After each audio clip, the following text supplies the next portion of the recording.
We've been busy over the last few days. But first, we need to say hi to this boy. Hi, Mr. Levi. How you doing? You staying cool in your shady spot under the tree on the ground? It's a little toasty today. It's about 83 degrees. So first, we've had a few hot days. This is one of those hot days. So we've been busy over the last couple days. Took a little bit of a break from the housework just to take a break of it.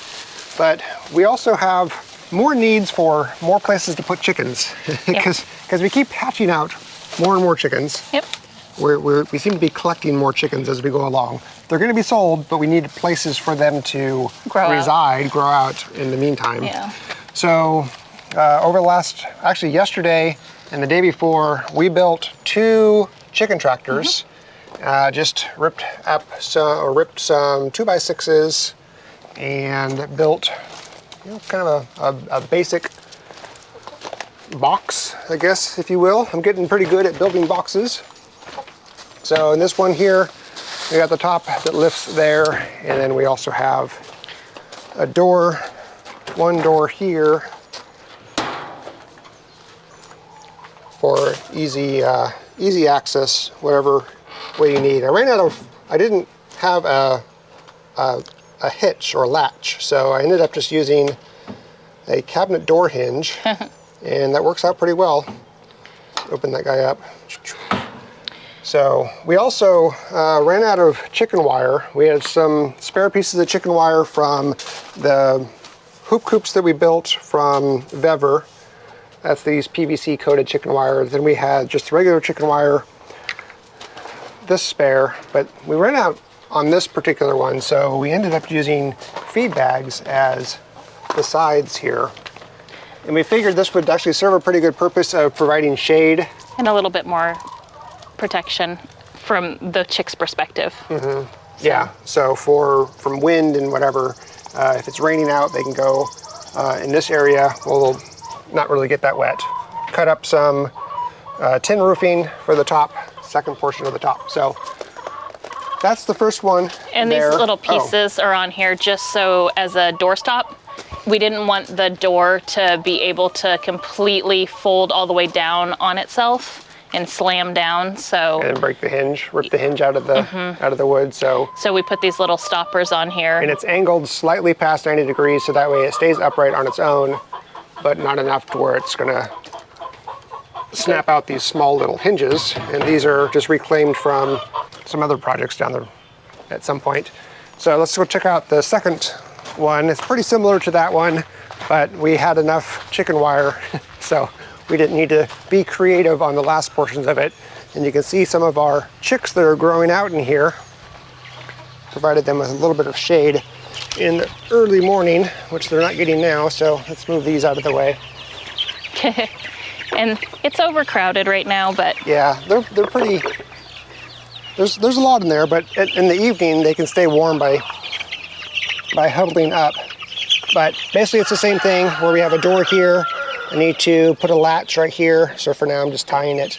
We have the chicken wire all the way around, and then same thing here where the top opens up. And then just a cut piece of metal for the top. So pretty basic, but it serves its purpose. One of the things that we found is by putting in these corner angles here, it really makes it a lot more rigid and stiff. So that way when you're pulling it, using it as a tractor, it doesn't put too much, I guess, tension on the screws and stuff. Now this is just wide enough here where we can, when we don't have chicks in it, we can move it using the pallet forks on our tractor. And so we don't have to lift it up manually, just go in there, slide the pallet forks under, lift it up, and then move it to the new area or put it into storage or whatever we want to do. Ready? So, and then in addition to that, I purchased a cargo carrier from Harbor Freight, and it goes on a 2-inch hitch receiver, which the front of our lawnmower has. You can see it right down there.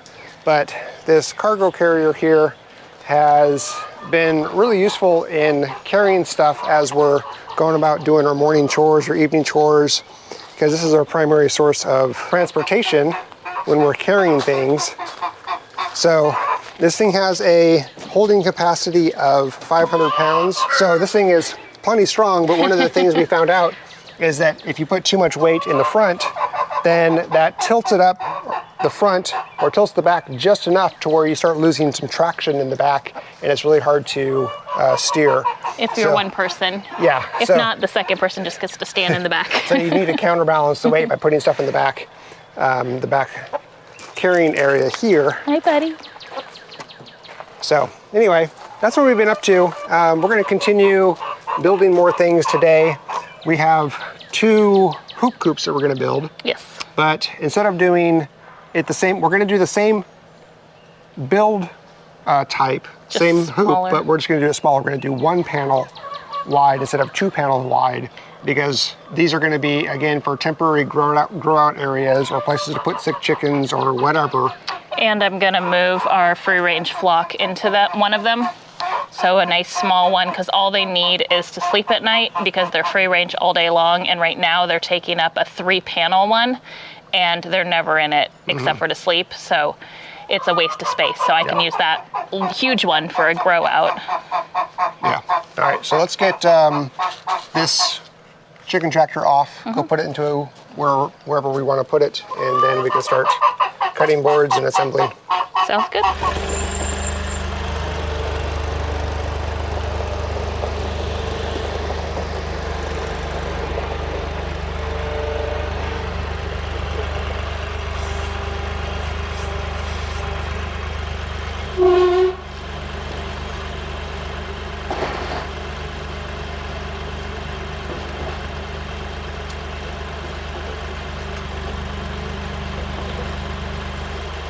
Okay.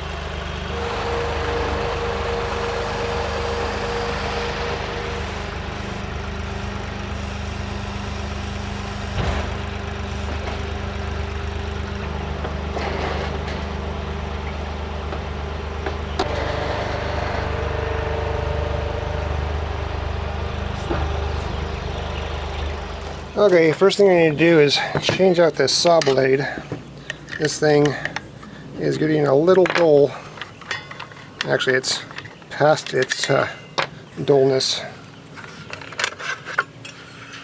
I've hit a few screws with it over the life of this thing, and it's really dulled this thing up.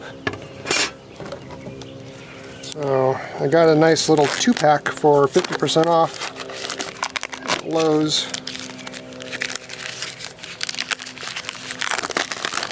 So rotation is this way, and this blade, the rotation was the same way. All right, oh yeah, rotation right here shows the rotation.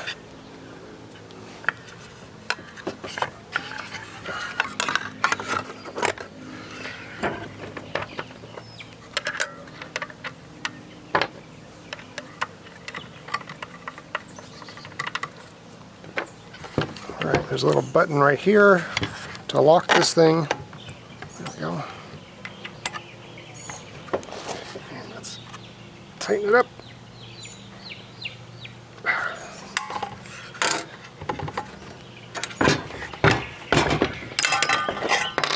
Cute.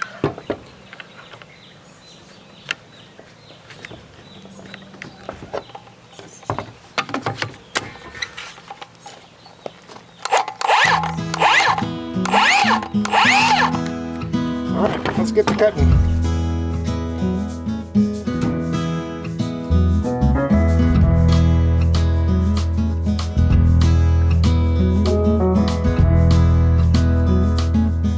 I made a huge rookie mistake. I cut my 54-inch pieces off of the 90-inch 2x4. And instead of using the 54-inch pieces where they were intended, I used the trimmings, the cutoffs. And so, as you can see, this thing is too narrow for the width of this cattle panel, and that's because this is how wide it should be. Whoops. Oh my goodness, okay, that was awesome.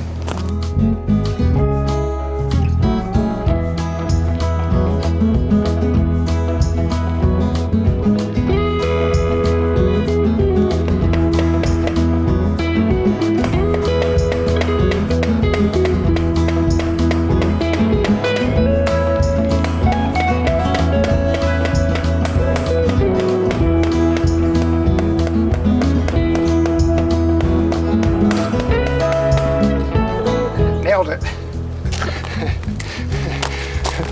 My other hammers are inside the house, and this is all that was in the garage, this little ball peen, so this is what we're using.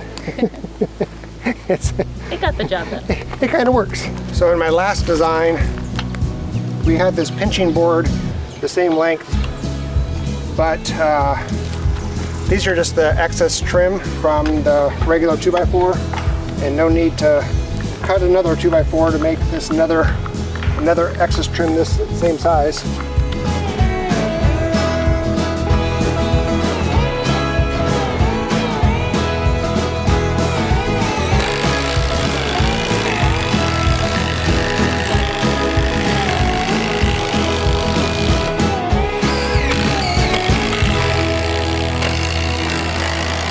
So this is where the door is going to be. We just marked the center. It's an 81 inch. So it's 40.5 inch right here. The door frame from edge of 2x4 to edge of 2x4 is 37 inches. So half of 37 is what? Half of 37 happens to be 18.5. So if we put 18.5 on, is that right? 18.5. We'd have one edge of the door frame over there and one right there. So that should be 18.5 there and 18.5 there.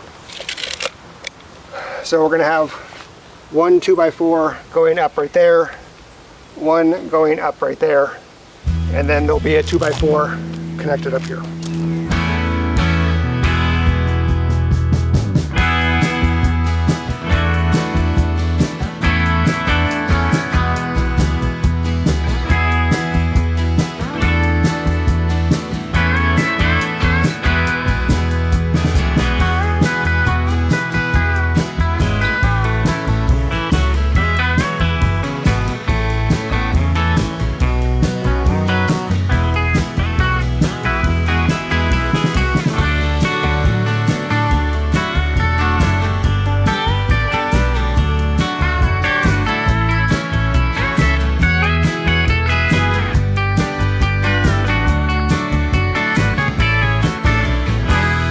I found that to build the door frame, I used to build it like on the ground, try to get it square and flat and stuff.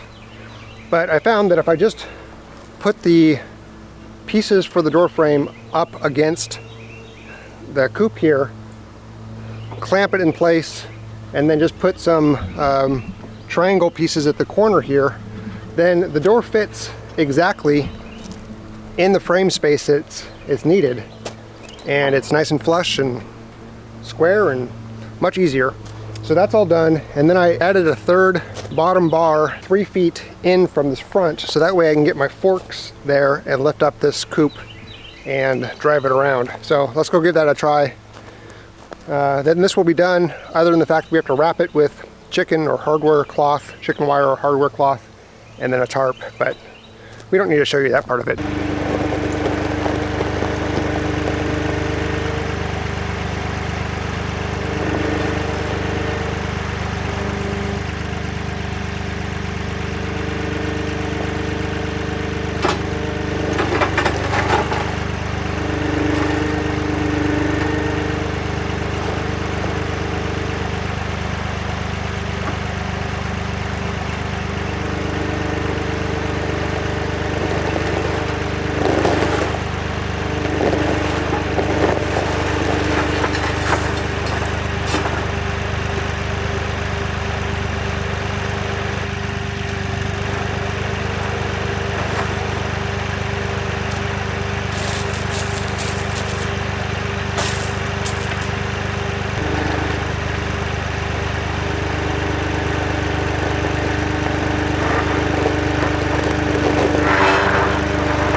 Okay, I think that's gonna work.